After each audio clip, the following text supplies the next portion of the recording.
नमस्कार। ये महाभारत कथा पूरी तरह से वेद व्यास महाभारत के ऊपर आधारित है। यदि आप इसका निरंतर श्रवण करते रहना चाहते हैं तो इस चैनल को सब्सक्राइब जरूर कर लें और आगे आने वाले सभी पॉडकास्ट के नोटिफिकेशन के लिए बेल आइकन को भी जरूर से प्रेस कर दें। अब हम सुनेंगे धृतराष्ट्र और युधिष्ठिर की बातचीत तथा विदुर जी का युधिष्ठिर के शरीर में प्रवेश। धृतराष्ट्र ने पूछा, युधिष्ठिर, तुम नगर और प्रांत की समस्त प्रजाओं तथा भाइयों सहित कुशल से तो होना। तुम्हारे आश्रय में रहकर जीवन निर्वाह करने वाले मंत्री, नौकर, चाकर और गुरुजन निरोग है ना? क्या वे तुम्हारे राज्य में बेखटके रहते हैं? क्या तुम प्राचीन राजर्षियों से सेवित पुरानी रीति नीति का पालन करते हो? अन्याय से तो अपना खजाना नहीं भरते। शत्रु, मित्र और उदासीन पुरुषों के साथ यथायोग्य बर्ताव तो करते हो ना? क्या तुम्हारे स्वभाव और बर्ताव से ब्राह्मण संतुष्ट हैं? पूर्वासी, सेवक और स्वजनों की तो बात ही क्या, शत्रुओं को भी तुम अपने सद्व्यवहार से संतुष्ट रखते हो ना? क्या तुम श्रद्धापूर्वक पितरों और देवताओं की पूजा तथा अन्न और जल के द्वारा अतिथियों का सत्कार करते हो ना? क्या तुम्हारे राज्य में ब्राह्मण, क्षत्रिय, वैश्य, शूद्र अथवा कुटुंबीजन न्याय मार्ग का अवलंबन करते हुए अपने कर्तव्य का पालन करते हैं? स्त्री, बालक और वृद्ध पुरुषों को दुख तो नहीं उठाना पड़ता? वे जीविका के लिए भिक्षा तो नहीं मांगते? तुम्हारे घर में बहू बेटियों का आदर तो होता है ना? वैशंपायन जी कहते हैं, जन्मेजय, धृतराष्ट्र के इस प्रकार कुशल समाचार पूछने पर बातचीत करने में कुशल न्यायवेत्ता राजा युधिष्ठिर ने इस प्रकार कहा, राजन, मेरे यहाँ सब कुशल है। आपके तप, इंद्रिय संयम और मनोनिग्रह आदि सद्गुणों की वृद्धि तो हो रही है ना? मेरी माता कुंती को आपकी सेवा शुश्रूषा करने में कोई क्लेश तो नहीं होता? क्या इनका वनवास सार्थक होगा? मेरी ज्येष्ठ माता गांधारी देवी, जो घोर तपस्या में संलग्न हो रही हैं, युद्ध में मारे गए अपने महापराक्रमी पुत्रों के लिए कभी शोक तो नहीं करती? पिताश्री, ये संजय तो कुशल पूर्वक तपस्या कर रहे हैं ना? इस समय विदुर जी कहाँ हैं? वे अब तक दिखाई नहीं दिए। युधिष्ठिर के इस प्रकार प्रश्न करने पर धृतराष्ट्र ने कहा, पुत्र, विदुर जी कुशल पूर्वक हैं। वे बड़ी कठोर तपस्या में लगे हैं। निरंतर उपवास करने और वायु पीकर रहने के कारण अत्यंत दुर्बल हो गए हैं। उनके शरीर की नस नस दिखाई देती है। इस निर्जन वन में कभी कभी ब्राह्मणों को उनके दर्शन हो जाया करते हैं। राजा धृतराष्ट्र इस प्रकार कह ही रहे थे कि मुख में पत्थर का टुकड़ा लिए जटाधारी विदुर जी दूर से आते दिखाई पड़े। उनका नंग धड़ंग शरीर अत्यंत दुर्बल और वन की धूल मिट्टियों से भरा दिखाई देता था। वे आश्रम की ओर देखकर सहसा लौट पड़े। यह देखकर राजा युधिष्ठिर अकेले ही उनके पीछे पीछे दौड़े। विदुर जी कभी दिखाई देते और कभी अदृश्य हो जाते थे। इस प्रकार वे घोर जंगल की ओर बढ़ते चले गए और युधिष्ठिर ये कहते हुए यत्नपूर्वक दौड़ते जा रहे थे कि काकाश्री, मैं आपका परम प्रिय राजा युधिष्ठिर हूँ।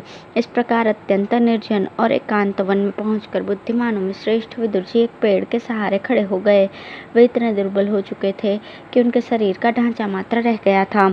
फिर भी परम बुद्धिमान युधिष्ठिर ने उन्हें पहचान लिया और मैं युधिष्ठिर हूँ ऐसा कहते हुए उनके सामने जाकर खड़े हो गए। साथ ही उन्होंने विदुर जी का सत्कार भी किया। तदंतर महात्मा विदुर जी एकाग्रचित होकर राजा युधिष्ठिर की ओर एकटक देखने लगे। वे अपनी दृष्टि को उनकी दृष्टि में, शरीर को शरीर में, प्राणों को प्राणों में और इंद्रियों को इंद्रियों में मिलाकर उनके साथ एकाकार हो गए। इस प्रकार अपने तेज से प्रज्वलित होते हुए विदुर जी ने धर्मराज के शरीर में प्रवेश किया। राजा युधिष्ठिर ने देखा, विदुर जी की आंखें पूर्ववत स्थिर हैं और उनका शरीर भी पहले की ही भांति वृक्ष के आश्रय से खड़ा हुआ है, किंतु अब उसमें चेतना नहीं रह गई। इसके विपरीत उन्होंने अपने में विशेष बल और अधिक गुणों का अनुभव किया। अब उनके मन में विदुर जी के शरीर का दाह संस्कार करने की इच्छा हुई। इतने में आकाशवाणी हुई, राजन, विदुर जी संन्यास धर्म का पालन करते थे, अतएव उनके शरीर का दाह न करो। यही सनातन धर्म है। उन्हें सांतानिक नामक लोकों की प्राप्ति होगी, अतः उनके लिए शोक नहीं करना चाहिए। यह सुनकर धर्मराज युधिष्ठिर वहां से लौट गए और उन्होंने राजा धृतराष्ट्र के पास जाकर उनसे सारी बातें बताईं। विदुर जी के देहत्याग का अद्भुत समाचार सुनकर तेजस्वी राजा धृतराष्ट्र तथा भीम आदि सब लोगों को बड़ा विस्मय हुआ। इसके बाद धृतराष्ट्र ने युधिष्ठिर से कहा, पुत्र, मेरे दिए हुए फल, मूल और जल को ग्रहण करो। मनुष्य के पास अपने उपभोग में आने वाली जो वस्तु हो उसी से उसको अतिथि का सत्कार करना चाहिए। उसके इस प्रकार कहने पर युधिष्ठिर को बहुत अच्छा कहकर उनकी आज्ञा को स्वीकार किया और उनके दिए हुए फल मूल का भाइयों सहित भोजन किया। तत्पश्चात सब लोगों ने वृक्षों के नीचे रहकर वो रात्रि व्यतीत की। अब है युधिष्ठिर आदि का ऋषियों के आश्रम देखना और महर्षि व्यास का धृतराष्ट्र को सांत्वना देना। वैशंपायन जी कहते हैं, जन्मेजय, तदंतर रात्रि बीत जाने पर राजा युधिष्ठिर पूर्वाह्न काल नैतिक नियमों से निवृत्त होकर धृतराष्ट्र की आज्ञा लेकर मुनियों के आश्रम देखने के लिए चले गए। उनके साथ भीम आदि चारों भाई, अंतःपुर की स्त्रियां, नौकर चाकर और पुरोहित भी थे। उन्होंने सुखपूर्वक भिन्न भिन्न स्थानों पर घूमकर देखा। वेदियों पर अग्नियां प्रज्वलित हुए और स्नान करके बैठे हुए ऋषि मुनि आहुति दे रहे हैं, और कहीं कहीं वेदों का स्वाध्याय करने वाले द्विजवृंद अपनी मनोहर ध्वनि से आश्रमों की शोभा बढ़ा रहे हैं। उस समय राजा युधिष्ठिर ने तपस्वियों के लिए लाए हुए सोने और तांबे के कलश, मृग चर्म, कंबल, स्तृक, स्त्रुआ, कमंडलू, बटलोई, थाली तथा लोहे के बने हुए भांति भांति के पात्र बांटे। जिसने जितने और जो जो पात्र मांगे उसको उतने और वे ही पात्र दिए गए। इस प्रकार धर्मात्मा राजा युधिष्ठिर आश्रमों में घूम घूम कर धन बांटने के पश्चात धृतराष्ट्र के आश्रम पर लौट आए। वहां आकर उन्होंने देखा कि राजा धृतराष्ट्र नित्य कर्म करके गांधारी के साथ शांत भाव से बैठे हुए हैं, और उनसे थोड़ी दूर पर शिष्टाचार का पालन करने वाली माता कुंती शिष्या की भांति विनीत भाव से खड़ी हैं। युधिष्ठिर ने अपना नाम बतलाकर धृतराष्ट्र को प्रणाम किया और बैठने की आज्ञा मिलने पर वे कुशासन पर बैठ गए। भीम आदि भी उन्हें प्रणाम करके उनकी आज्ञा से बैठ गए। इन सबके बैठ जाने पर कुरुक्षेत्र निवासी सत्युपादि महर्षियों और महातेजस्वी भगवान व्यास ने दर्शन दिया। व्यास जी के साथ अनेकों देवर्षि तथा शिष्य वृंद भी थे।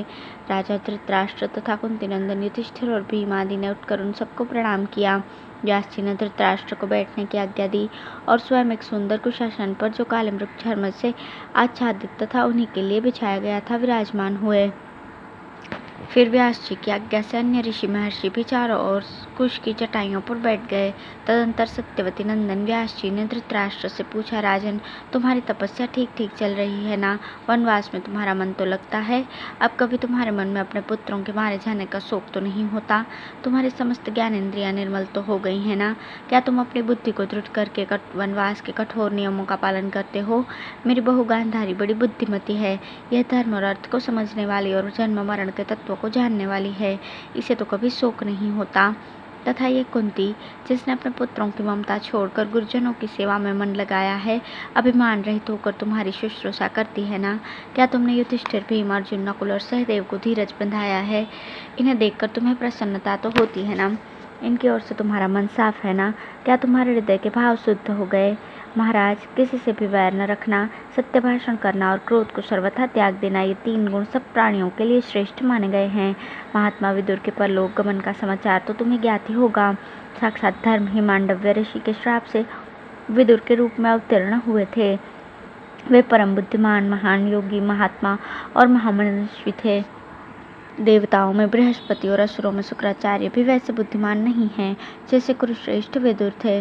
तुम्हारे भाई विदुर देवताओं के भी देवता और सनातन धर्म के साक्षात स्वरूप थे, जो सत्य, इंद्रिय संयम, मनोनिग्रह, अहिंसा और दान आदि के रूप में विश्व का कल्याण करता है। वो तेजस्वी सनातन धर्म विदुर से भिन्न नहीं है। जिसने योग बल से कुरुराज युधिष्ठिर को जन्म दिया था, वो धर्म नामक देवता भी विदुर का ही स्वरूप है। जैसे अग्नि, वायु, जल, पृथ्वी और आकाश की सत्ता इस लोक और परलोक में भी है, उसी प्रकार धर्म भी उभय लोक में व्याप्त है। धर्म की सर्वत्र गति है तथा वो संपूर्ण चराचर जगत को व्याप्त करके स्थित है।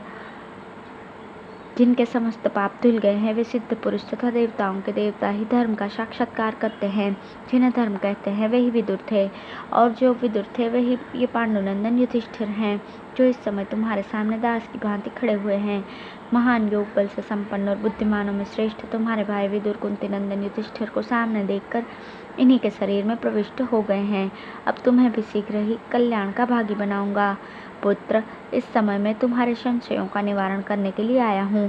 पूर्व काल के किसी भी महर्षि ने अब तक जो चमत्कार पूर्ण कार्य नहीं किया, वह भी आज मैं प्रत्यक्ष कर दिखाऊंगा।